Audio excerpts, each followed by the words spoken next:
Hey guys, welcome back to the integumentary system. This is a quick overview of what we went in class, but obviously way more condensed. But it's great to re-listen again because it is quite complex. Also, can you go over this Prezi PowerPoint again without my voice so you can watch all the YouTube clips? Would be great. All right, so your skin is a massive organ and it is there to protect you. There's 7 main functions of how it protects you. So going over it very quickly, and I want you to read this on page 10. Yours might be a bit different. Actually, I have an old book. Excretion. What the function excretion means, we have sweat glands all throughout the layers of our skin that produce and excrete small waste products. There are other ways of getting rid of waste, obviously, but this is one way. Heat regulation. In our hypodermis, we have something called adipose tissue, which is a fat tissue which protects us from heat loss. And all throughout our dermis, we have lots and lots of blood vessels, which dilate to get rid of heat, and they also constrict to conserve heat. Because of all those blood vessels in our skin, when you're at rest, your skin will hold and store about 50% of your blood, and that is known as a blood reservoir.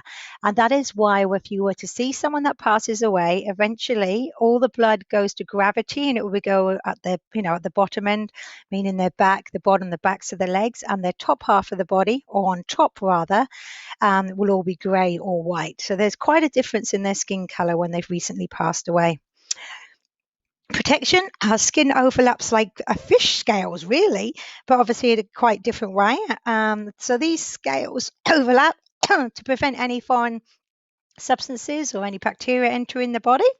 Sensation. Now we need sensation on skin so we can protect ourselves from danger. We can also feel, touch, temperature, vibration. So we've got millions of nerve endings all within our skin. Vitamin D is extremely complex. We need to have certain amount of UVA sun rays to hit our skin. And as it hits our skin, all the cholesterol within our skin then converts into vitamin D. Now, vitamin D is really good for your bones, certain hormones, and a feeling of well-being. So a bit of sun is okay. Absorption. Now, you need to know this, that your skin is selectively permeable. This means if you're given a topical medicational cream to client A and it's working amazingly, and then you want to treat client B with the same cream for the same condition, it might not necessarily work because everybody's skin is selective in what it needs to bring in. All right, how we go? And we're going to now go on.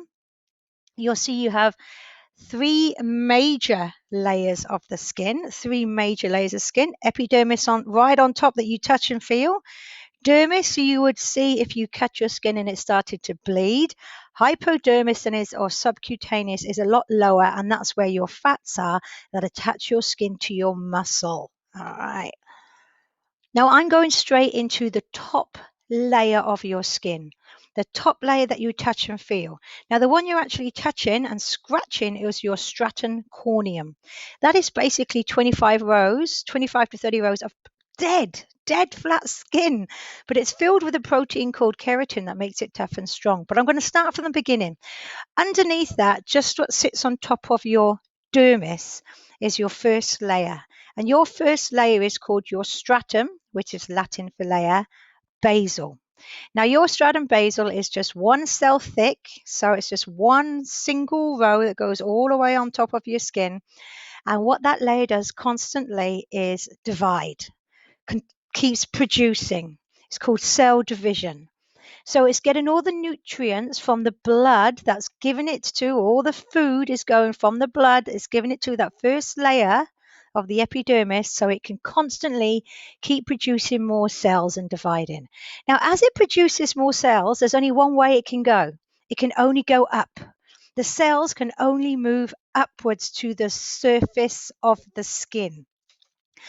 As the cells move upwards towards the surface of the skin, they go through all the layers. And if you get to know the layers a little bit more in depth, you can see how many layers are in each layer.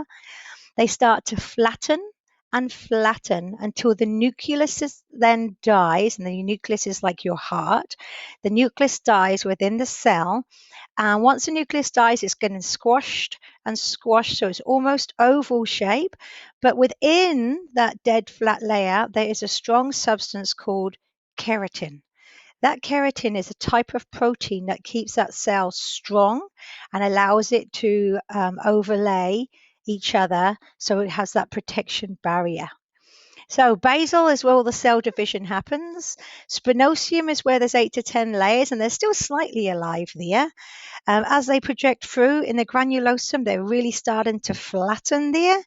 The lucidium is only found in your hands and your feet. By this time, they're dead flat and they're strong. And then the corneum that we paint our nails, we put makeup on our skin, we're basically painting dead skin. Yeah. All right, please watch this. It's fantastic. It shows you how everything migrates to the surface. Now, when those cells migrate to the surface of the skin, it is known as, need to know, keratinization. Keratinization. When it gets to the surface of the skin, just remember there's constantly new cells being made. When it gets to the surface of the skin, these dead skin cells has to come off. They have to come off so the new ones can come through. When those skin cells slough off, and that's part of your fats in the shower, the dust you see in the air, that's called desquamation. Dandruff, desquamation. Need to know those processes, and there's a little part in your book for you to write it out as well. So all throughout your dermis, you have glands. You have sweat glands and oil glands. Your oil glands are attached to your hair follicle, and they help waterproof your skin and your hair. Your sudoriferous glands, which are known as your eccrine and apocrine, your sudoriferous glands are your sweat glands, and they are found all over your body, and that consists of water, wastes, and salts. Okay, so I want you to label this. Okay, you'll need to label in your book. There's your hypodermis subcutaneous. Now, I'm going to leave you do your research on your hair and your melanocytes. We talked about it in class, but this is what I really want you to research. Skin ulcers. So if someone is lying prolonged for a very long time, there are pressure areas in your body. Wherever there's a bony prominence in your body, that bone, and you're lying on it, that bone is going to put pressure on the skin.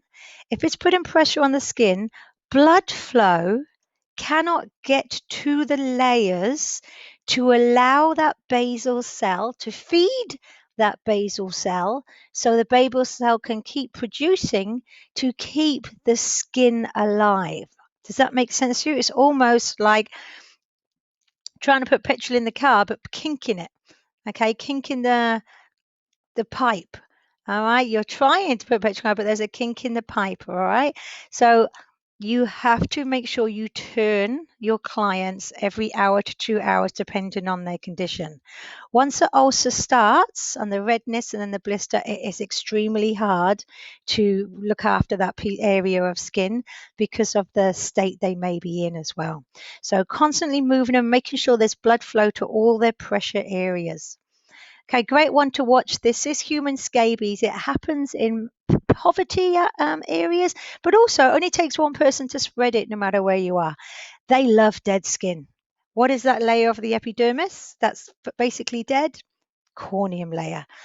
Scabies live on dead skin. They spread like wildfire and they itch and eventually can get infected. So as soon as you know someone's got scabies, and if you're their healthcare assistant, you've got to clean everything. You should get paid extra time for this as well.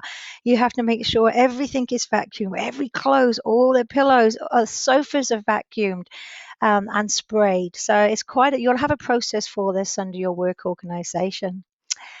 Eczema. Very quickly, so a real common disease and disorder.